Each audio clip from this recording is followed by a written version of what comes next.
سبحان اللہ الحمد للہ الحمد للہ رب العالمین والصلاة والسلام علی رسول النبی الکریم وعلی آلہ واصحابہ اجمعین اما بعد فاعوذ باللہ من الشیطان الرجیم بسم اللہ الرحمن الرحیم ونادى اصحاب الاعراف رجالا يعرفونهم بسیماهم قالوا ما اغنى عنكم جمعكم وما كنتم تستكبرون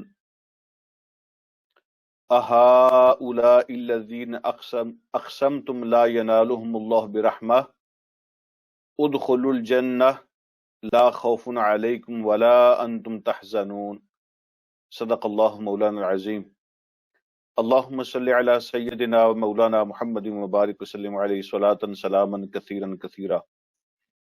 قابل احترام، قابل عزت میرے بھائیوں، قابل احترام اسلامی مائیں اور بہنیں، السلام علیکم ورحمۃ اللہ وبرکاتہ۔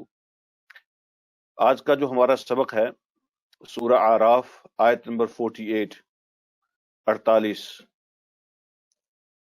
جو اصحاب اعراف کی بات چل رہی ہے، تو آج ونس اگین ایک مرتبہ پھر انہی کی ایک ایپیسوڈ ہے۔ تو اللہ رب العالمین نے قیامت کے دن وہاں کیا ہوگا تو اس کی صورتحال بیان فرمائی ہے۔ آج کے سبق کا آغاز کرتے ہیں۔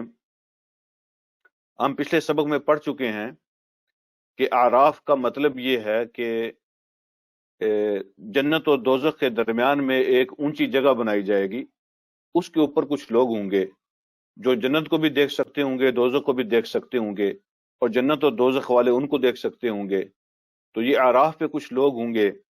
اب اس میں اختلاف ہے، جو میجارٹی ہے وہ یہی کہتی ہے کہ اعراف پہ وہ لوگ ہوں گے کہ جن کے نہ تو اتنے گناہ ہوں گے کہ ان کو دوزخ میں ڈال دیا جائے، اور نہ ان کی اتنی زیادہ نیکیاں ہوں گی کہ ان کو جنت میں ویسے ہی شامل کر لیا جائے۔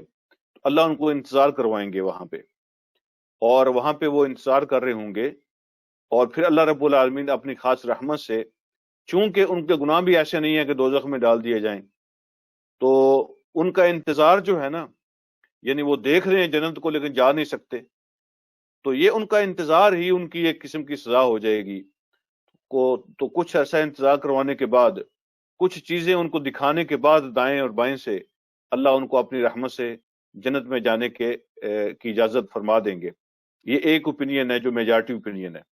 لیکن ایک اوپینین اور بھی ہے کہ وہاں پہ وہ لوگ جو مختلف جنت والوں سے بھی اور دوزخ والوں سے بھی سوال و جواب کر رہے ہوں گے، اور سوال و جواب کی جو نوعیت ہے جو قرآن نے بیان فرمائی ہے، آج بھی آپ پڑھیں گے اور سنیں گے کہ کس قسم کے سوالات وہ دوزخ والوں سے کرتے ہیں۔ تو جو سوال و جواب وہ کریں گے اور جو وہاں گفتگو اور کنورسیشن ان کی ہوگی، اس سے اندازہ نہیں ہوتا کہ وہ لوگ ایسے ہیں کہ ان کی نیکیاں کم ہیں اور وہ جنت میں نہیں جا سکتے، یا وہ ان کے گناہ جو ہے نا وہ اتنے کم نہیں ہیں کہ ان کو جنت میں بھیج دیا جائے، وہاں ان کو انتظار کروایا جائے گا۔ تو گناہ گار لوگ نہیں ہوں گے وہ، بلکہ یہ تو لگتا ایسا ہے ان کے سوالوں سے اور ان کی کنورسیشن سے اور ان کی باتوں سے جو قرآن نے پیش کی ہیں، تو ایسا لگتا ہے کہ یہ کوئی فقہا قسم کے لوگ ہوں گے، یہ کوئی علماء قسم کے لوگ ہوں گے، پڑھے لکھے لوگ ہوں گے۔ یہ ایسا نہیں ہے کہ ان کی نیکیاں ایسی نہیں ہیں کہ وہ جنت میں جا سکیں ڈائریکٹ، تو وہ ایسے لوگ نہیں ہوں گے، بلکہ اللہ رب العالمین کسی خاص پرپز کے تحت کچھ چیزوں کو ایکسپلین کرنے کے لیے اور کچھ چیزوں کو لوگوں کو ری علاج کروانے کے لیے وہاں اعراف کا بندوبست کریں گے، اور وہاں اہل علم لوگ وہ جنتی ہوں گے جو اعراف پہ کھڑے ہوں گے اور دوزخ والوں سے کنورسیشن کریں گے۔ تو کچھ چیزیں ان کو دکھا کر اور کچھ چیزیں کنوے کی جائیں گی، اور پھر ان کو جنت میں بھیج دیا جائے گا۔ تو ان کے سوال و جواب سے لگتا ہے کہ وہ جو ہے نا وہ ہائی پروفائل قسم کے لوگ ہوں گے، صاحب علم اور پڑھے لکھے لوگ ہوں گے۔ ایسا نہیں ہے کہ نیکیاں کم ہونے کی وجہ سے وہ انتظار میں ہوں گے وہاں پہ۔ تو یہ دونوں اوپینین ہیں، بہرحال ان کو آپ ذہن میں رکھیں۔ آج کا جو سبق ہے اس میں اللہ رب العالمین نے ارشاد فرماتی ہیں وَنَادَى أَصْحَابُ الْأَعْرَافِ رِجَالًا يَعْرِفُونَهُمْ بِسِيمَاهُمْ، آواز دیں گے اعراف والے کچھ خاص لوگوں کو رجال لن کا معنی جو ہے نا یہاں اس پہ جو دو زبریں آئی ہیں اس کو تنوین کہتے ہیں. دو زبر دو زیر دو پیش کو تنوین کہتے ہیں. تو بعض کا جو تنوین ہوتی ہے وہ خصوصیت کے لیے ہوتی ہے، یعنی وہ عام لوگ نہیں ہوں گے، کوئی اسپیسیفک لوگ ہوں گے. لگتا ہے جیسے بڑے بڑے دنیا کے جو سردار تھے، دنیا کے جو بڑے بڑے لیڈر ہوں گے تو شاید ان کی بات ہو رہی ہے. کوئی اسپیشل لوگ ہوں گے، یعرفونہم بسیماہم، ان کی علامتوں سے، ان کی نشانیوں سے، ان کی صورتوں سے، ان کے چہروں سے. سیما کا معنی ہوتا ہے علامتیں، سائنز. ٹھیک ہے جی. تو ان کے علامتوں اور نشانیوں سے وہ ان کو پہچانیں گے. مثال کے طور پہ جیسے بعض اوقات ہوتا ہے نا کہ اگر کسی نے بڑی بڑی پگڑیاں پہنی ہوں، ٹھیک ہے نا، اوپر ایسے کپڑے لٹکائے ہوں تو پتہ چلتا ہے یہ فلاں علاقے کے لوگ ہیں. کسی نے کچھ اسپیسیفک ٹوپیاں پہنی ہوں تو کہتے ہیں یہ فلاں ملک کے لوگ ہیں. کوئی اسپیسیفک لباس پہنا ہو تو کہتے ہیں فلاں ملک کے لوگ ہیں. تو انسان کا چلنا اٹھنا بیٹھنا، اس کا لباس، اس کی گفتگو کا انداز، یہ نشانیاں بتاتی ہیں کہ یہ کس قسم کا آدمی ہے. جو مسکین اور عاجز لوگ ہوتے ہیں ان کا انداز مختلف ہوتا ہے. جو متکبر اور غرور والے لوگ ہوتے ہیں ان کا انداز مختلف ہوتا ہے، بیٹھنے کا بھی، چلنے کا بھی، کپڑے پہننے کا بھی، گفتگو کرنے کا بھی. تو جو ظاہری نشانیاں ہوتی ہیں ان سے اندازہ ہو جاتا ہے یہ کس قسم کے لوگ ہیں. تو اللہ رب العالمین فرماتے ہیں کہ جو آراف پہ لوگ ہوں گے وہ ان کی نشانیوں سے ان کو پہچانتے ہوں گے. ان کی نشانیوں سے وہ خاص لوگ ہوں گے دوزخ کے اندر جن کی نشانیوں سے وہ ان کو پہچانیں گے کہ یہ تو بڑے بڑے سردار ہیں، یہ تو بڑے بڑے، یہ تو وڈیرے ہیں، یہ تو چودھری ہیں، یہ تو بڑے سیٹھ ہیں دنیا کے اندر، جو کسی چیز کو خاطر میں نہیں لاتے تھے، کسی چیز کو سیریس لیتے ہی نہیں تھے. یہ آج دوزخ میں ہے. تو اعراف والے ان سے پوچھیں گے، قالو، ان سے پوچھیں گے، ما اغنا عنکم جمعکم وما کنتم تستکبرون. دو باتوں کا حوالہ دیں گے، دو باتوں کا ریفرنس دیں گے ان کو. ما اغنا عنکم جمعکم، آج وہ تمہارے جتھے تمہارے کسی کام نہیں آئے. وہ دنیا میں کہتے تھے ہمارے ووٹ زیادہ ہیں، ہماری برادری بڑی ہے، ہمارے فالوور زیادہ ہیں. ٹھیک ہے جی. تو جمع حکم جمعیت سے نکلا ہے، تمہارا گروپ، تمہارا جتھا، تمہاری پارٹی، وہ جھنڈے، وہ نعرے، وہ کدھر گئے ہیں؟ قالو، تو آراف والے ان سے کہیں گے، ما اغنا عنکم جمعکم، نہیں کسی کام آیا آج تمہارا جتھا، تمہاری پارٹی، تمہارا گروپ، تمہارا گروہ. وہ ووٹ تمہارے کدھر گئے؟ تم سمجھتے تھے کہ ہم تو اشارہ کر دیں تو یہاں لائنیں لگ جاتی ہیں، تو وہ آج کدھر گیا سارا کچھ؟ یہ پہلی بات ہوگی. دنیا میں لوگ جو ہے نا وہ جس بیس پہ اپنے آپ کو بڑا سمجھتے ہیں، وہ دولت ہوتی ہے، وہ عہدے اور منصب ہوتے ہیں، وہ لوگ ہوتے ہیں، وہ فیملیاں ہوتی ہیں، وہ پارٹیاں ہوتی ہیں، وہ گروہ ہوتے ہیں. تو ان کی بیس پہ لوگ اپنے آپ کو بڑا سمجھتے ہیں. تو وہ کہیں گے کہ آج تمہارا کوئی جتھا، تمہاری کوئی پارٹی، تمہارا کوئی گروہ، تمہارا خاندان، وہ آج تمہارے کام نہیں آ سکے. اور دوسری بات وہ کہیں گے، وَمَا كُنْتُمْ تَسْتَكْبِرُونَ، اور وہ ساری باتیں اور وہ ساری چیزیں جن کی وجہ سے تمہارے اندر اکڑ پیدا ہو جاتی تھی. تستکبرون یہ تکبر سے ہے، جن چیزوں کی وجہ سے تمہارے اندر تکبر پیدا ہوتا تھا، وہ جو تم اکڑا کرتے تھے، وہ جو تم غرور کیا کرتے تھے، وہ تمہارے ناک پہ مکھی نہیں بیٹھنے دیا کرتے تھے، وہ ساری تمہاری چیزیں، وہ تمہاری اکڑ، وہ تمہاری غرور، تمہارا آج کوئی چیز بھی تمہارے کسی کام نہیں آ سکی. تو ان کی حسرت میں، ان کے افسوس میں، ان کے دکھ میں ان کا سوال اضافہ کر دے گا. جو بندہ ناکام ہوتا ہے، جو بندہ فیل ہوتا ہے، جو ہارا ہوتا ہے، اوپر سے کوئی اس کو اس طرح کی بات کی جائے کہ تم تو ہار گئے ہو، تو وہ تو اس کو ڈبل موت پڑ جاتی ہے. ٹھیک ہے جی. اس کا تو ککھ نہیں رہتا. اگر وہ ہارا بھی ہو اور اوپر سے باتیں بھی سننی پڑے تو وہ تو بالکل ہی، اس کو تو ڈبل موت پڑتی ہے. تو اللہ رب العالمین ان کے دکھ میں اضافہ کرنے کے لیے اور ان کو ری علاج کروانے کے لیے، آج ایک دفعہ پھر یاد کروانے کے لیے، اور وہ جو آراف پہ لوگ ہیں اور جو دوسری طرف ان کو سن رہے لوگ ہیں جنت میں، ان کو ری علاج کروانے کے لیے آج کیا چیزیں کام آئی ہیں، آج کامیابی کن چیزوں کی وجہ سے ہوئی ہے. کیا وہ جتھوں کی وجہ سے اور ووٹوں کی وجہ سے اور گروپوں کی وجہ سے کامیابی ہوئی ہے، یا مال و دولت کی وجہ سے، یا اسٹیٹس اور عہدے اور منصب کی وجہ سے، کامیابی ہوئی ہے؟ نہیں، آج دونوں کو ہی علاج کروایا جا رہا ہے کہ آج کامیابی کس کی وجہ سے ہوئی ہے؟ آج کامیابی ایمان اور نیک اعمال کی وجہ سے ہوئی ہے، عاجزی کی وجہ سے ہوئی ہے، ہمبلنس کی وجہ سے ہوئی ہے، اللہ اس کے رسول کی تابعداری کی وجہ سے ہوئی ہے۔ تو دونوں باتوں کا نام لیں گے۔ آج تمہارے جتھے بھی تمہارے کسی کام نہیں آئے، اور وہ ساری باتیں جن پہ تم تکبر کیا کرتے تھے آج تمہارے کسی کام نہیں آئے۔ اگلی آیت کو دیکھتے ہیں۔ یہ جو یہاں ایک بات آئی ہے نا، ذہن میں آیا ایک نقطہ جو میں آپ سے عرض کرنا چاہتا ہوں۔ اب یہ اپنے ذہن میں رکھیں کہ یعرفونہم بسیماہم، اللہ فرماتے ہیں کہ اعراف والے ان دوزخ والوں کو ان کی نشانیوں سے پہچانتے ہوں گے۔ تو دیکھیں، جو علامتیں اور نشانیاں ہوتی ہیں نا، یہ پہچان، اس سے بندہ پہچان لیتا ہے ایک دوسرے کو۔ جیسے خود حدیث کے اندر آتا ہے، ایک صحابی نے نبی علیہ الصلوۃ والسلام سے پوچھا کہ اللہ کے رسول صلی اللہ علیہ وسلم، آدم علیہ السلام سے لے کے آخری شخص تک قیامت کے دن ساری دنیا کے لوگ کتنے ہوں گے، تو اس میں آپ اپنی امت کو کیسے پہچانیں گے؟ آپ کیسے پہچانیں گے کہ یہ میرا امتی ہے؟ ایسے رش پڑا ہوگا۔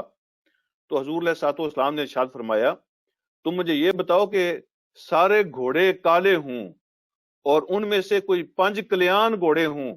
5 کلیان کہتے ہیں جن کے چہرے پہ سفید نشان ہوں، جن کے ٹانگیں سفید ہوں، ٹھیک ہے، جن کی آنکھیں پہ سفید نشان ہوں، جن کا منہ سفید ہو، یعنی تو ان کے مختلف اعضاء جو ہے نا وہ سفید ہوں اور باقی پورا جسم کالا ہو، تو کیا ان گھوڑوں کو پہچاننے میں کبھی مسئلہ بنتا ہے؟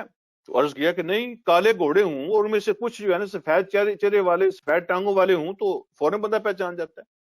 تو فرمایا میری امت کے لوگ بھی ایسے ہی ہوں گے کہ ان کے جو وضو والے حصے ہیں تو وہ چمک رہے ہوں گے، جیسے آپ جو ہے نا وہ ہائی پاور والے کا جو بلب آن کر دیتے ہیں، تو ان کے چہرے، وضو کے جو اعضاء ہیں وہ سارے بازو، چہرے، پاؤں، ان کے وہ چمک رہے ہوں گے۔ تو میں ساری امتوں میں سے اپنی امت کو پہچان لوں گا جن نے کبھی وضو کیا ہی نہیں ہے۔ وہ بے شک نبی علیہ الصلوۃ والسلام کی امت میں پیدا ہو گئے ہیں، نہ کبھی وضو کیا ہے، ٹھیک ہے، نہ کبھی ان چیزوں کا پتہ ہے، وہ بیچارے کالے ہی ہوں گے، ان کے منہ پہ سیاہی چھائی ہوگی، ان کی کوئی پہچان نہیں ہوگی، تو وہ کسی شمار کے تار میں نہیں ہوں گے، وہ ان کالوں میں ہی شامل ہوں گے۔ تو حضور علیہ الصلوۃ والسلام نشانیوں سے، جو پوائنٹ ہے وہ یہ ہے کہ نشانیوں سے اپنی امت کو پہچانیں گے۔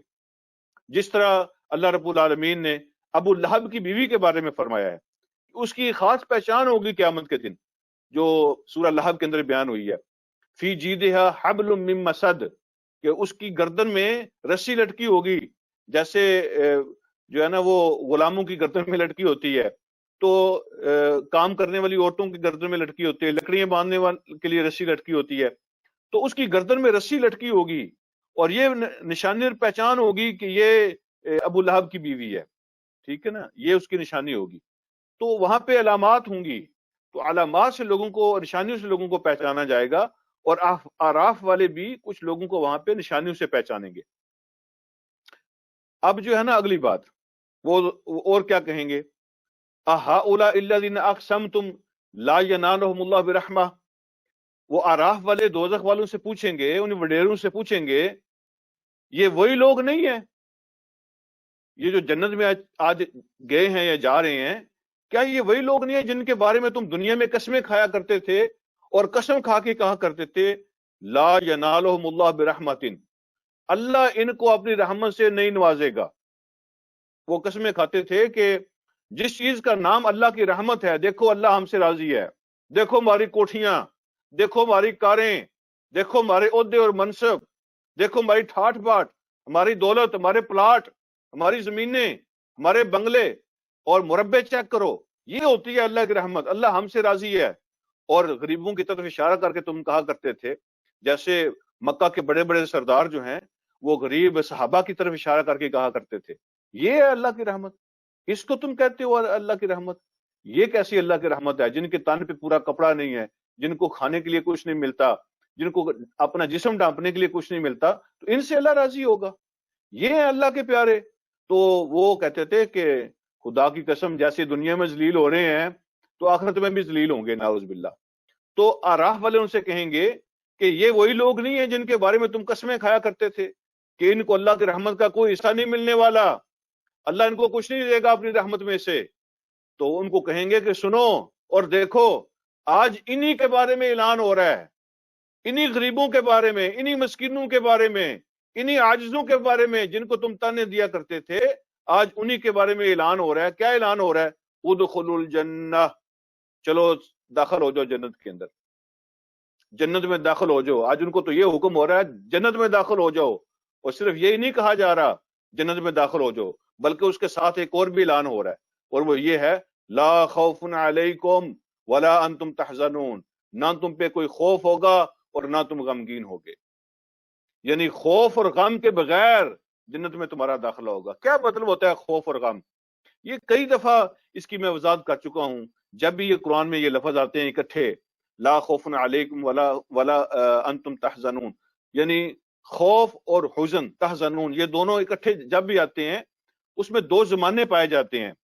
یعنی جو خوف ہوتا ہے نا، خوف وہ آنے والے وقت کا ہوتا ہے، مستقبل کا، خوف کسی آنے والے خطرے کا ہوتا ہے، اور غم کسی گزرے ہوئے کام کا ہوتا ہے، ماضی کا، پاسٹ کا ہوتا ہے۔ تو اللہ ان کو اعلان فرمائیں گے جنت میں چلے جاؤ، نہ تمہیں کوئی ماضی تمہارا یاد کرائے گا، تمہیں پریشان کرے گا، نہ مستقبل کا کوئی خطرہ تمہیں ہوگا، نہ پاسٹ نہ فیوچر، تمہاری ہر چیز سیف ہے، کوئی پریشانی نہیں ہے، نہ اپنی پچھلی زندگی کے بارے میں پریشان ہونا، اور نہ آئندہ کے لیے تمہیں کوئی پریشانی آئے گی، جنت میں سکون کے ساتھ داخل ہو جاؤ۔ تو ان کے بارے میں تو اللہ یہ فیصلے کر رہا ہے، ان کے بارے میں تو اللہ یہ اعلان کر رہا ہے، اور تم تو کہتے تھے ان کو کچھ نہیں ملنا۔ اچھا، یہ ایک ان کی ایپیسوڈ ہوئی ان کی کنورسیشن کی۔ اس کے بعد پھر کیا ہوگا؟ اللہ فردر فرماتے ہیں وَنَادَى أَصْحَابُ النَّارِ أَصْحَابَ الْجَنَّةِ۔ اب تصویر کی ایک دوسری سائڈ دکھائی ہے اللہ پاک نے، اب دوسری ایپیسوڈ ہے۔ اب دیکھیں نا، دنیا کے اندر وہ جو سیٹھ، وہ بڑے امیر لوگ، متکبر لوگ، جو اہل ایمان غریبوں کے بارے میں طرح طرح کے تانے دیا کرتے تھے، تو اس جگہ پہ بیٹھنا پسند نہیں کرتے تھے جہاں وہ بیٹھے ہوتے تھے۔ نبی علیہ الصلوۃ والسلام سے بھی وہ کہتے ان کو اٹھاؤ تو ہم آ جائیں گے، ہم ان کے ساتھ بیٹھ نہیں سکتے۔ جس محفل میں یہ بلال اور صہیب اور یہ لوگ بیٹھے ہوں گے، ہم یہاں نہیں بیٹھیں گے، ہماری توہین ہوتی ہے۔ ان کے ساتھ، ان کے قریب بیٹھنا پسند نہیں کرتے تھے۔ آج کیا حالت ہوگی؟ اللہ رب العالمین یہ سارے سین وہاں دکھائیں گے، وہ کیا حالت ہوگی۔ وَنَادَى أَصْحَابُ النَّارِ أَصْحَابَ الْجَنَّةِ، اور پکاریں گے دوزخ والے جنت والوں کو۔ جنت جو ہے نا وہ ہائٹ پہ ہوگی، اونچی جگہ پہ، دوزخ نیچے ہوگی۔ ایسے اوپر منہ کر کے ان کو آوازیں دیں گے، ان کو پکاریں گے۔ کیا کہیں گے؟ ان افیدوا علینا من الماء، کہ بہا دو، افیزو کا معنی پھینکو، نیچے بہاؤ ہمارے اوپر تھوڑا سا پانی۔ من الماء ہے، من کا معنی ہوتا ہے سے، میں سے، پانی میں سے چند قطرے، چند قطرے پانی میں سے نیچے پھینکو۔ یعنی گرمی سے اور پیاس سے ہماری بری حالت ہو رہی ہے، زبانیں باہر نکلی ہوں گی، اور جنت والوں کی منتیں کریں گے، ان سے بھیک مانگیں گے، اور کہیں گے چند قطرے پانی کے نیچے پھینک دو۔ اور کیا کہیں گے؟ او مما رزقکم اللہ، یا اس میں سے چند ٹکڑے جو اللہ نے تمہیں رزق دیا ہوا ہے جنت کے اندر۔ یہاں بھی مما فرمایا نا، من ما اصل میں تھا من ما، اس میں سے کچھ، اس میں سے کچھ۔ تو پانی کے قطرے اور کھانے کے ٹکڑے۔ آج دیکھیں نا، یہ اللہ کی شانیں ہوتی ہیں، یہ اللہ رب العالمین کے موسم ہوتے ہیں سارے۔ دنیا میں جن کے ساتھ بیٹھنا پسند نہیں کرتے تھے، جن کے ساتھ بیٹھنا پسند نہیں کرتے تھے، جن کے ساتھ بات کرنا پسند نہیں کرتے تھے، آج ان کی منتیں کریں گے، ایسے منہ اوپر اٹھا اٹھا کے اور ہاتھ جوڑ جوڑ کے بیگنگ کریں گے، بھیک مانگیں گے کہ چند قطرے پانی کے نیچے پھینکو، چند ٹکڑے نیچے پھینک دو جو اللہ نے تمہیں رزق دیا اس میں سے۔ تو جنت والے ان کو کیا کہیں گے؟ ان کو کیا کہیں گے کہ آج ہمارے پاس ہے نہیں دینے کے لیے پانی یا کھانا؟ نہیں، یہ نہیں کہیں گے ہے نہیں، نہ ہونے والی بات نہیں ہے، لیکن وہ جواب کیا دیں گے؟ قالو، وہ جواب دیں گے ان اللہ حرمہما علی الکافرین، آج اللہ نے یہ دونوں چیزیں حرام کر دی ہیں نہ ماننے والوں پر، کافروں پر، انکار کرنے والوں پر۔ یہ دونوں چیزیں حرمہما، یہ دونوں چیزیں، کھانے والی بھی اور پینے والی بھی، یہ دونوں چیزیں آج اللہ نے انکار کرنے والوں پہ حرام کر دی ہیں۔ وہ یہ نہیں کہیں گے ہمارے پاس ہے نہیں، وافر ہیں، کھلی ہیں، لیکن دیں گے نہیں، اس لیے کہ آج اللہ نے حرام کر دی۔ اللہ نے انکار کرنے والوں پر یہ دونوں چیزیں حرام کر دی ہیں۔ وہ کون ہے کافر؟ وہ کون ہے انکار کرنے والے؟ ان کی فردر آگے ڈیٹیل سن لیں، اور آنکھیں کھول کے، کانوں کو کھول کے، دل کے کانوں سے سننا چاہیے۔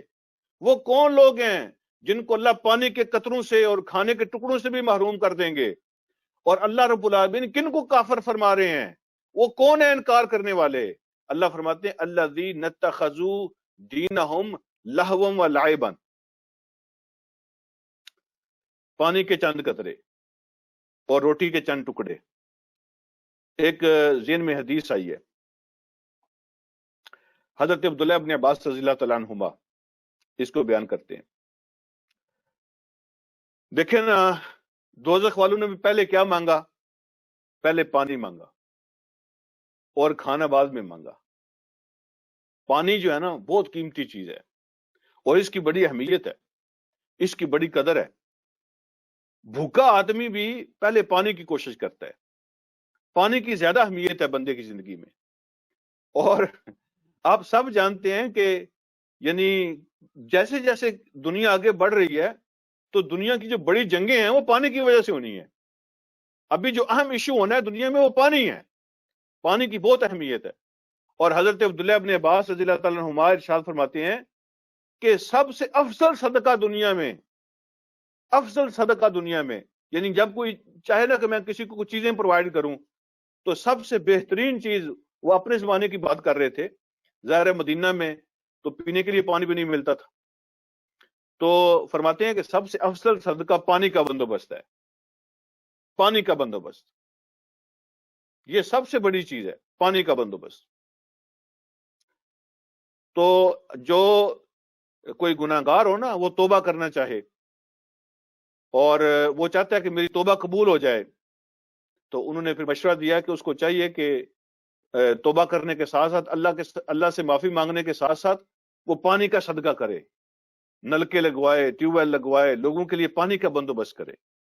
یہ صدقہ اس کو اس کی توبہ قبول کرنے میں مددگار ہوگا اور اس کے گناہ معاف کرنے میں مددگار ہوگا۔ تو پانی کی بخشش، پانی کے صدقے، پانی کی خیرات، یہ سب سے بہترین صدقہ ہے۔ اور آپ یہ بھی جانتے ہیں، آپ نے وہ بات سنی ہوگی، ایک فاحشہ عورت، بدکار گناہگار عورت، اللہ نے اس کی زندگی بدلی ہے، اللہ نے اس کو توبہ کی توفیق دی ہے، اللہ نے اس کو گناہوں سے نکال کر نیکیوں میں ڈال دیا ہے، اس کی زندگی کو بدل دیا اللہ پاک نے، اس وجہ سے کہ اس نے ایک پیاسے کتے کو پانی پلایا تھا۔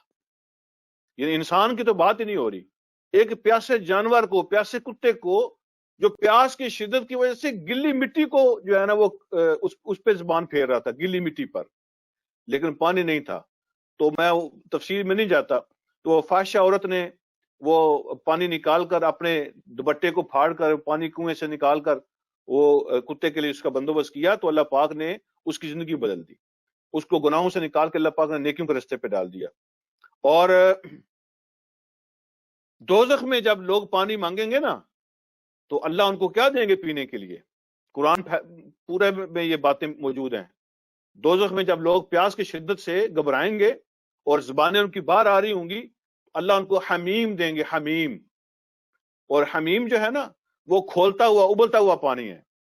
اور یہ بھی موجود ہے کہ نہ تو وہ پیچھے کر سکتے ہیں، اتنا پیاس کی شدت ہوگی، گرمی کی شدت ہوگی، اور نہ اس کو پی سکتے ہیں، اتنا وہ ابلتا ہوا گرم ہوگا، قریب کریں گے تو منہ جلتا ہوگا، لیکن وہ پئیں گے، اور اس کھولتے پانی کی وجہ سے ان کا سارا اندر پگھل جائے گا اور پیشاب کے راستے سے باہر نکل جائے گا، اور دوبارہ اللہ پاک ان کو جسم دیں گے، اور پیاس کی شدت سے، گرمی کی شدت سے پھر وہ کھولتا ہوا پانی پئیں گے۔ اور ایک اور چیز ان کو ملے گی پینے کے لیے، وہ بھی قرآن کے اندر موجود ہے کہ اپنے ان کے جو زخم ہیں، جو چین اور زنجیروں کے ساتھ وہ باندھے ہوں گے، تو انہیں زخموں کے اندر پس اور پیپ پیدا ہو جائے گی، اور انہیں زخموں کی پیپ جو ہے وہ پینے پہ مجبور ہوں گے۔ یہ اللہ رب العالمین ان کو پینے کے لیے دیا جائے گا۔ ان کو زقوم ملے گا کھانے پینے کے لیے۔ زقوم کیا ہے؟ حدیث میں آتا ہے کہ ایک، قرآن میں زقوم کا ذکر ہے نا، اور حدیث میں تفصیل ہے اس کی، کہ ایک قطرہ اگر زقوم کا دنیا میں بھیج دیا جائے تو دنیا کی ہر چیز کھانے پینے کے قابل نہ رہے، اتنا زہر ہے اس کے اندر کہ دنیا کی چیزیں کھانے پینے کے قابل نہ رہیں۔ تو ایسی چیزیں ان کو دوزخ میں کھانے پینے کے لیے ملیں گی۔ جو دنیا میں اللہ رب العالمین کا مذاق اڑایا کرتے. آگے اس کی تفصیل آ رہی ہے. اللہ نے یہ کھانے پینے کی جو صحیح چیزیں ہیں آج ان کو حرام کر دیا ہے انکار کرنے والوں پر. کون ہے وہ انکار کرنے والے؟ تو قرآن آگے پیش کرتا ہے کہ وہ انکار کرنے والے کون ہیں. فرمایا الذین اتخذوا دینہم لہوا و لعبا. یہ دینہم کے لفظ پہ ذرا غور کرنا. یہ دین والوں کی بات ہو رہی ہے جن کے پاس اللہ نے دین بھیجا تھا, یا جنہوں نے دین کو قبول تو کر لیا تھا لیکن انہوں نے اپنے دین کو بنا دیا کھیل اور تماشا. انہوں نے اپنے دین کو کھیل اور تماشا بنا دیا تھا. کیا مطلب ہے اس کو کھیل اور تماشا بنانے کا؟ غور سے سماعت فرمانا. اس کا مطلب کیا ہے کھیل تماشا کا؟ ایک مطلب اس کا یہ ہے کہ یہ جو کھیل ہوتی ہیں, یہ جو گیم ہوتی ہے, کیا کوئی بندہ ہر وقت گیم میں رہتا ہے؟ 24 گھنٹے لوگ کھیلتے رہتے ہیں؟ ایسا تو نہیں ہوتا. یہ جو گیم ہوتی ہے وہ تو کبھی کبھی ہوتی ہے نا, کبھی کبھی, ٹھیک ہے, کبھی ہفتے میں 2 دفعہ 3 دفعہ کر لی, کبھی دن میں 1 گھنٹہ 2 گھنٹے 3 گھنٹے کر لیے, کبھی کبھی ہوتی نا گیم, ہر وقت تو نہیں گیم ہوتی. تو وہ اپنے دین کو بھی گیم سمجھتے تھے. کیا مطلب اس کا؟ کبھی دل کیا تو دین پہ عمل کر لیا, نہ کیا تو چھوڑ دیا. کبھی پسند آ گیا تو حلال کر لیا, نہ پسند آیا تو حرام ہی چلتا رہا زندگی میں. ٹھیک ہے جی. کبھی خیال آیا تو حلال حرام کی بات کر لی, تو نہ خیال آیا ضرورت پڑی تو کہا ٹھیک ہے آنے دو اور جانے دو, کوئی مسئلہ نہیں ہے. کبھی فرصت ہوئی تو نماز پڑھ لی, اور نہ فرصت ہوئی تو کوئی بات نہیں. لوگ ڈرامے میں بیٹھے ہیں, لوگ فلمیں دیکھ رہے ہیں, لوگ پارٹیاں اٹینڈ کر رہے ہیں, لوگ گپ شپ کر رہے ہیں, دنیا کے سارے کام چل رہے ہیں, لیکن نماز کا وقت نہیں ہے. تو یہ ہے دین کو کھیل تماشا بنانا.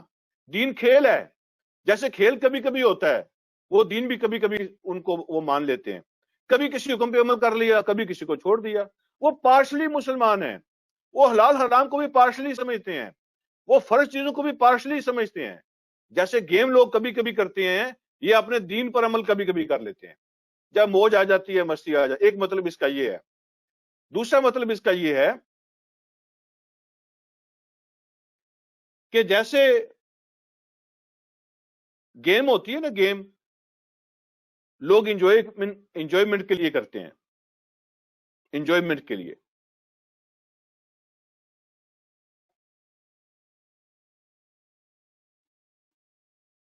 ایک دوسرے کے لیے گپ شپ ہو گئی, سیریس نہیں لیا, نتھنگ سیریس, نتھنگ سیریس.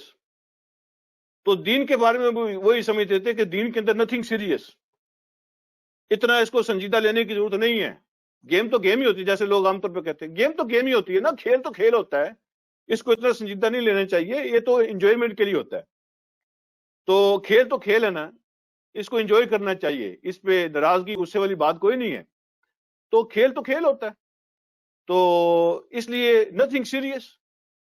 تو دین کے بارے میں بھی وہ کہتے تھے نتھنگ سیریس, دین کو بھی اتنا سیریس نہیں لیتے تھے. ٹھیک ہے, دین کے جو حکم ہیں ان کو سیریس نہیں لیتے تھے, جو دین کی پابندیاں ہیں ان کو سیریس نہیں لیتے تھے. تو اللہ فرماتے ہیں یہ جو کون ہے انکار کرنے والے جو دین کو سیریس نہیں لیتے تھے اور اپنے دین کو کھیل اور تماشا سمجھتے تھے. اور ان کی نشانی کیا ہے؟ وغرتہم الحیات الدنیا, اور دنیا کی زندگی نے ان کو دھوکے میں ڈالا ہوا تھا, دنیا کے چکر میں. کیسے دنیا کا چکر ہوتا ہے؟ دنیا نے کیسے ان کو دھوکے میں ڈالا؟ سب سے بڑا دھوکہ یہ ہے دنیا میں کہ دنیا کی زندگی میں ہم سمجھتے ہیں کہ دولت ہر مسئلے کا حل ہے. میرے پاس پیسے ہیں تو میرے سارے مسئلے حل ہو جائیں گے. یہ اتنا بڑا دھوکہ ہے, سب سے بڑا دھوکہ ہے دنیا کا, جو سمجھتے ہیں کہ دولت ہوگی تو سارے مسئلے حل ہو جائیں گے, مجھے خوشیاں مل جائیں گی, میرے دکھ دور ہو جائیں گے, میری تکلیفیں ختم ہو جائیں گی, بس دولت, بس پیسہ, یہ کمی ہے میری زندگی میں. یہ سب سے بڑا دھوکہ ہے دنیا میں. اس کے علاوہ دھوکے کیا ہیں دنیا کے؟ یہ جو خوشی اور کامیابی ہے, یہ جو رشتے اور تعلق ہیں, ان کے بارے میں بھی لوگ دھوکے میں پڑے ہوئے ہیں. وہ سمجھتے ہیں کہ رشتہ تو ہوتا ہی ہوا جس سے فائدہ ہو, رشتہ تو وہ ہوتا ہے جس سے انسان کو فائدہ ہو, اور جس سے نقصان ہو وہ کون سا رشتہ ہوتا ہے؟ بھائی سکے, خونی رشتے دار, وہ کوئی رشتے نہیں ہے. اگر ان سے مجھے نقصان ہو رہا ہو تو رشتے ختم. یعنی صلہ رحمی والی بات ختم. اگر بھائی تب میرا بھائی ہے اگر وہ مجھے فائدہ پہنچائے، اور اگر وہ مجھے فائدہ نہیں پہنچائے گا تو میرا کوئی بھائی نہیں ہے. ٹھیک ہے. 10 پیسوں کے لیے، 10 پیسوں کے لیے، یعنی پینیوں کے لیے، ایک چپا زمین کے لیے خاندانوں کے خاندان قتل ہو رہے ہیں. یہ دنیا کا دھوکہ ہے، یہ دنیا کا دھوکہ ہے. ایک بالشت زمین کے لیے لوگ قتل کر رہے ہیں. یہ دنیا کے دھوکے ہیں. رشتے ختم ہیں. لوگ ٹریپ ہو گئے ہیں. غرت کا معنی ہوتا ہے کہ دنیا کی زندگی نے ان کو ٹریپ کر لیا ہے، ٹریپ کر لیا ہے. ان کی عقلیں ماری گئی ہیں. جس طرح قرآن نے کہا نا الہاکم التکاثر حتی زرتم المقابر، یہ دنیا کی دوڑ نے تمہیں باقی سب کچھ بھلا دیا. بھول گئے ہو تم سب کچھ. انسانیت بھول گئے، اخلاق بھول گئے، اچھائیاں بھول گئے، نیکیاں بھول گئے، رشتے بھول گئے، رب بھول گیا، ہر چیز بھول گئی ہے. الہاکم التکاثر کا یہی معنی ہے. بس پیسے زیادہ ہونا چاہیے. دولت کی دوڑ نے باقی ہر چیز سے تمہیں غافل کر دیا. تو قرآن کہتا ہے وغرتہم الحیات الدنیا، دنیا کی زندگی نے ان کو دھوکے میں ڈال دیا تھا. وہ ساری زندگی انہوں نے ایسے گزار دی. فالیوم، تو اللہ فرماتے ہیں ان کے بارے میں فالیوم ننساہم کما نسوا لقاء یومہم ھذا، آج کے دن ہم ان کو بلا دیں گے جیسے انہوں نے آج کے دن کی ملاقات کو بلا دیا تھا. دنیا کی زندگی میں ہمارے ساتھ ملاقات کے دن کو انہوں نے بلا دیا تھا، آج ہم ان کو بلا دیں گے. کیا مطلب ہے اس کا؟ یعنی ان کا جو لائف سٹائل ہے، ان کی جو زندگی ہے، وہ بتاتی تھی کہ ان کا قیامت پہ کوئی یقین نہیں ہے، مرنے پہ کوئی یقین نہیں ہے، اللہ سے ملاقات پہ کوئی یقین نہیں ہے. جن کا اللہ سے ملاقات پہ یقین ہوتا ہے ان کی زندگی ایسی ہوتی ہے جیسے ہماری ہوتی ہے. جن کو یقین ہو کہ میں کیمرے میں آ رہا ہوں، جس کو یقین ہو میری ریکارڈنگ ہو رہی ہے، تو کیا ان کی زندگی ایسی ہوتی ہے؟ وہ تو بڑے محتاط ہوتے ہیں. وہ ایسی کوئی حرکت نہیں کرتے، وہ ایسا کوئی کام نہیں کرتے. میں کیمرے میں آ رہا ہوں، لیکن اللہ کے کیمروں سے ڈر نہیں لگتا. تو قیامت کے دن کی ملاقات جو ہے نا، زبان سے تو اس کا انکار نہیں کرتے، لیکن صبح و شام، رات دن جو ہماری زندگی ہے اس کا انکار کر رہی ہے. اللہ فرماتے ہیں فَالْيَوْمَ نَنْسَاهُمْ، آج کے دن ہم ان کو بلا دیں گے، ہمارے وہ شمار کے تار میں نہیں ہوں گے. کما نسوا لقاء یومہم ھذا، جس طرح انہوں نے آج کے دن کی ملاقات کو، قیامت کے دن کی ملاقات کو بلا دیا تھا. وَمَا كَانُوا بِآيَاتِنَا يَجْحَدُونَ، اور اس وجہ سے کہ وہ ہمارے حکموں کا انکار کیا کرتے تھے، ہمارے حکموں کا انکار کیا کرتے تھے. اگلی بات، اللہ اکبر، اگلی بات بھی بہت ہی سمجھنے والی ہے، بہت سمجھنے والی ہے. اللہ فرماتے ہیں وَلَقَدْ جِئْنَاهُمْ بِكِتَابٍ فَصَّلْنَاهُ عَلَى عِلْمٍ ہدن و رحمت لقوم یؤمنون. یہ پہلا جملہ، اس پہ غور فرمائیں. وَلَقَدْ جِئْنَاهُمْ بِكِتَابٍ، وَلَقَدْ جِئْنَاهُمْ بِكِتَابٍ.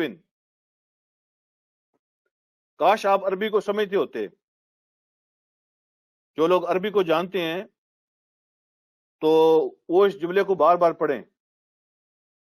کاش آپ عربی کو جانتے ہوتے.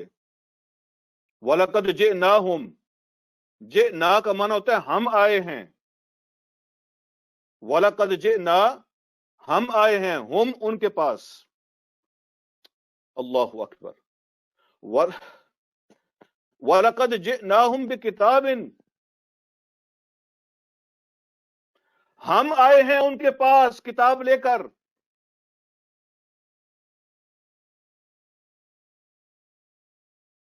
ہم آئے ہیں ان کے پاس کتاب لے کر. جس کے پاس اللہ کے قرآن کا میسج پہنچا، اللہ فرما رہے ہیں یہ ایسا ہے جیسے ہم لے کر آئے ہیں میسج اس کے پاس.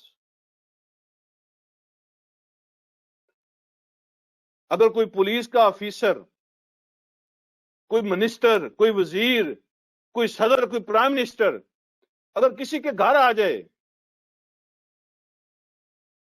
تو وہ کہتے آپ آ گئے ہیں، آپ نے پیغام دیا ہوتا ہم حاضر ہو جاتے، آپ میرے گھر میں آ گئے ہیں. انسانوں کو یقین نہیں آتا، آپ میرے گھر میں آ گئے ہیں. خالق کائنات فرما رہے ہیں رب کائنات فرما رہے ہیں وَلَقَدْ جِئْنَاهُمْ بِكِتَابٍ، ہم آئے ان کے پاس کتاب لے کر. جس کے پاس بھی اللہ رب العالمین کی کتاب پہنچی تو گویا اللہ رب العالمین ان سے باتیں کر رہا ہے. یہ اللہ کی مجلس میں بیٹھے ہوئے لوگ ہیں، وہ اللہ کی کتاب ان کے تک پہنچی ہے تو اللہ رب العالمین کے ذریعے سے پہنچ گئی ہے. اللہ کہتے ہیں وَلَقَدْ جِئْنَاهُمْ بِكِتَابٍ، ہم آئے ان کے پاس اپنی کتاب لے کر. اللہ اکبر. مفہوم اس کا جو بھی نکالیں آپ کہ ہم نے پہنچائی ہے، ٹھیک ہے، اپنی کتاب ان تک، لیکن جِئْنَاهُمْ بِكِتاب کا معنی یہ ہوتا ہے ہم آئے ان کے پاس اپنی کتاب لے کر. یہ انتظام اللہ کے ہیں، یہ انتظام اللہ کے ہیں. یہ اللہ کا خط بول رہا ہے، یہ اللہ کا خط ہے. اور اللہ کا خط ایسے جیسے اللہ کہتے ہیں میں خود لے کے آیا ہوں تمہارے پاس. اور وہ کتاب کیسی ہے؟ فصلناہ علی علم، جس کے اندر ہم نے ہر چیز کی تفصیل بیان کی ہے جو علم کے پر بنیاد ہے اس کی. یہ اندازے نہیں ہیں، یہ اللہ کی کتاب کوئی ڈائجسٹ نہیں ہے، یہ اخبار نہیں ہے، یہ کسی سوشل میڈیا کی کہانی نہیں ہے، یہ کسی کا اندازہ نہیں ہے، یہ کوئی فکشن نہیں ہے، کوئی افسانہ نہیں ہے. اللہ فرماتے ہیں فصلناہ علی علم، اس میں ہر چیز جو تفصیل کے ساتھ بیان ہوئی ہے وہ نالج بیسڈ ہے، نالج بیسڈ. تکے نہیں مارے کسی نے، یہ کسی کے دماغ کی باتیں نہیں ہیں. فصلناہ علی علم، ہم نے ہر چیز نالج بیسڈ اس میں تفصیل کے ساتھ بیان کی ہے جس کو کوئی چیلنج نہیں کر سکتا. ہر چیز علم پہ بنیاد ہے، اس کی علم کے اوپر. ہدن، یہ کتاب ہدایت ہے، ورحمتن، اور رحمت ہے، لقوم یؤمنون، ان کے لیے جو ماننے والے ہیں، ماننے والوں کے لیے. اللہ اکبر. اگلی آیت اللہ رب العالمین فرماتے ہیں هل ينظرون الا تاویلہ، کیا یہ لوگ انتظار کر رہے ہیں کہ انجام آ جائے؟ تعویل کا معنی انجام ہے کہ جو تم گناہ کر رہے ہو نا اس کی تعبیر تمہارے سامنے آ جائے. جس رستے پہ تم چل رہے ہو اس کا ریزلٹ تمہارے سامنے آ جائے. کیا تم ریزلٹ کا انتظار کر رہے ہو؟ کیا تم انجام کا انتظار کر رہے ہو؟ یوم یاتی تعویلہ، جس دن وہ انجام سامنے آ جائے گا، جس دن وہ نتیجہ، وہ ریزلٹ سامنے آ جائے گا. یقول الذین نسوہ من قبل، اس دن وہ لوگ کہیں گے جو پہلے بھولے رہے. اس دن وہ لوگ کہیں گے جنہوں نے پہلے اس کو بلائے رکھا تھا، وہ کیا کہیں گے؟ قد جاءت رسل ربنا بالحق، اللہ رب العالمین کے رسول سچی باتیں لے کر آئے تھے. اللہ کے نمائندوں نے، اللہ کے جو امبیسیڈر تھے، اللہ کے جو نمائندے تھے، انہوں نے واقعی سچی باتیں ہم تک پہنچائی تھی. وہ سچ ہی کہتے تھے، وہ حق ہی لے کر آئے تھے. غلطی کہاں ہوئی؟ غلطی ہماری تھی، وہ مانیں گے زیادتی ہماری تھی. ہمارے پاس جو کچھ وہ لے کر آئے وہ سچ ہی سچ تھا. اس کو ہم نے جھوٹ سمجھا یا جھوٹ بنا دیا، وہ تو سچ تھا. پھر وہ کیا کہیں گے؟ وہ کہیں گے فَهَلْ لَنَا مِن شُفَعَاء، وہ کہیں گے آج ہے کوئی ہمارا سفارشی، کوئی سفارش کرنے والے ہیں؟ کوئی آج سفارش کرنا؟ دنیا میں تو بے شمار تھے نا، ہم نے لسٹیں بنائی ہوتی تھیں، یہ بھی چھڑا لے گا، یہ بھی چھڑا لے گا، یہ بھی ادھر ہی ہوگا، یہ بھی آ جائے گا، یہ بھی کوئی مسئلہ نہیں ہوگا. وہ پتہ نہیں کتنی کتنی سفارشیں ہم نے. تو وہ اس دن پھر پوچھیں گے، ڈھونڈتے پھریں گے فَهَلْ لَنَا مِن شُفَعَاء، آج کوئی ہے سفارشی ہمارے لیے؟ فَيَشْفَعُوا لَنَا، تو وہ ہمارے لیے کوئی سفارش کریں. اور کوئی ڈھونڈو سفارشی، کوئی سفارش کریں ہمارے لیے. پھر کہیں گے اگر سفارشی کوئی نہیں ہے، او نُرَدُّ فَنَعْمَلْ غَيْرَ الَّذِي كُنَّا نَعْمَلْ، یا ہمیں واپس بھیجا جائے، ہمیں مہلت دی جائے، ایک چانس اور مل جائے تو پھر ہم وہ کام کریں گے جو ہم پہلے نہیں کیا کرتے تھے، جو ہم پہلے نہیں نا ہم نے مانا تھا، اب مانیں گے. ہم جو کام دنیا میں پہلے کرتے رہے ان کو چھوڑ دیں گے، ہم نیک کام کریں گے، غلط کام چھوڑ دیں. سمجھ آ گئی ہے، اب ہم نے آنکھوں سے دیکھ لیا ہے، یقین ہو گیا ہے. اس چیز کا نام ایمان نہیں ہوتا. آنکھوں سے دیکھ کر یقین کرنے کا نام ایمان نہیں ہے، دلیل کے ساتھ یقین کرنے کا نام ایمان ہے. جب آنکھوں سے دیکھیں گے نا، وہ کہیں گے او نردو، یا پھر کاش ہمیں واپس بھیجا جائے. فنعمل، ہم ایسے کام کریں گے غیر الذی کنا نعمل، ان کے علاوہ جو کچھ ہم پہلے کر چکے ہیں، ان کے علاوہ اچھے کام کریں گے، وہ جو ہم پہلے کر چکے ہیں ان کو چھوڑ دیں گے۔ تو کیا پھر اللہ کیا فرمائیں گے؟ قد خسروا انفسهم وضل عنهم ما كانوا يفترون۔ قد خسروا انفسهم، میں اس کا پنجابی میں ترجمہ کروں، پنجابی میں اس کا ترجمہ سنیں۔ قد خسروا انفسهم، اردو میں اس کا ترجمہ ہے کہ انہوں نے اپنے آپ کو خسارے میں ڈالا، نقصان میں ڈالا، انہوں نے اپنے آپ کا نقصان کیا۔ اور پنجابی میں اس کا ترجمہ یہ ہے قد خسروا انفسهم، انہوں نے اپنا ککھ نہیں چھڑیا،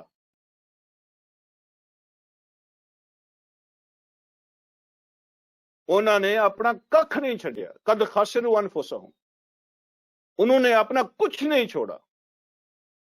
وَضَلَّ عَنْهُمْ مَا كَانُوا يَفْتَرُونَ، وہ جو کہانیاں سٹوریاں وہ بنایا کرتے تھے دنیا میں، وہ کامیابی کے جو خواب دیکھا کرتے تھے اور جو باتیں بنایا کرتے تھے، ضَلَّ عَنْهُمْ مَا كَانُوا يَفْتَرُونَ، جو کچھ بھی وہ گھڑا کرتے تھے سب کچھ گم ہو گیا، سب کچھ ختم۔ جو کچھ بھی انہوں نے گھڑا ہوا تھا نا دنیا میں، وہ خام خیالیاں، وہ جو یہ ہو جائے گا وہ ہو جائے گا، وہ سب کچھ ختم، گم ہو گیا۔ آج ان کو نظر نہیں آ رہا، سب کچھ وہ ختم ہو گیا۔ یہ تھا آج کا رکوع۔ اللہ رب العالمین مجھے اور آپ کو سمجھنے کی عمل کی توفیق عطا فرمائیں۔ اللہ ہم سے راضی ہو جائیں اور ہمیں ان کاموں کی توفیق عطا فرمائیں جن سے اللہ راضی ہوتے ہیں، اور ان کاموں سے اللہ ہمیں بچائیں جن سے وہ غصے ہوتے ہیں۔ ہمارے پاس وقت کافی ہے سوال کرنے کے لیے، لیکن آپ کے سوالات سے پہلے نا میں ایک چھوٹی سی بالکل ایک سٹوری ہے وہ میں آپ سے شیئر کر، ایک بات ہے چھوٹی سی، سبق ختم ہو چکا ہے، میں چھوٹی سی بات آپ سے شیئر کرتا ہوں۔ یہاں بھی ہمارا جو ہے نا، ہمارے سینٹر میں ہمارا ایک ویکلی درس ہوتا ہے یہاں بھی لوکل۔ تو اس ہفتے جو ہمارا درس ہوا منڈے کو ہوتا ہے رات کو، تو کسی ٹیکنیکل مسٹیک کی وجہ سے نا اس کی ریکارڈنگ نہیں ہو سکی، تو ہم اس کی ریکارڈنگ کرتے ہیں، آڈیو ریکارڈنگ ہوتی ہے، تو وہ ریکارڈنگ جو ہے نا وہ کر کے مختصر سی، تو پھر وہ ہم اپنے گروپ میں بھیج دیتے ہیں، سینٹر کا ہمارا ایک گروپ ہے اس میں ہم بھیج دیتے ہیں۔ تو پھر جو ہے نا گروپ والے لوگ جو ہے نا وہ آگے، آج کل آپ کو پتہ ہے ہر فیملی نے اپنا گروپ بنایا ہوا ہے، ٹھیک ہے، ہر علاقے میں گروپ بنے ہوئے ہیں، تو لوگ اپنے اپنی فیملی گروپس میں بھیج دیتے ہیں، لیکن ہمیں اس کا اتنا اندازہ نہیں تھا کہ لوگ اس کو اتنا سیریس لے رہے ہیں۔ تو اس ہفتے جو ہمارا منڈے کو درس ہوا تو ٹیکنیکل مسٹیک کی وجہ سے ریکارڈ نہیں ہو سکا، تو ہم نے گروپ میں لگا دیا کہ ہم معذرت خواہ ہیں، سوری ہے کہ ہم ریکارڈ نہیں کر سکے۔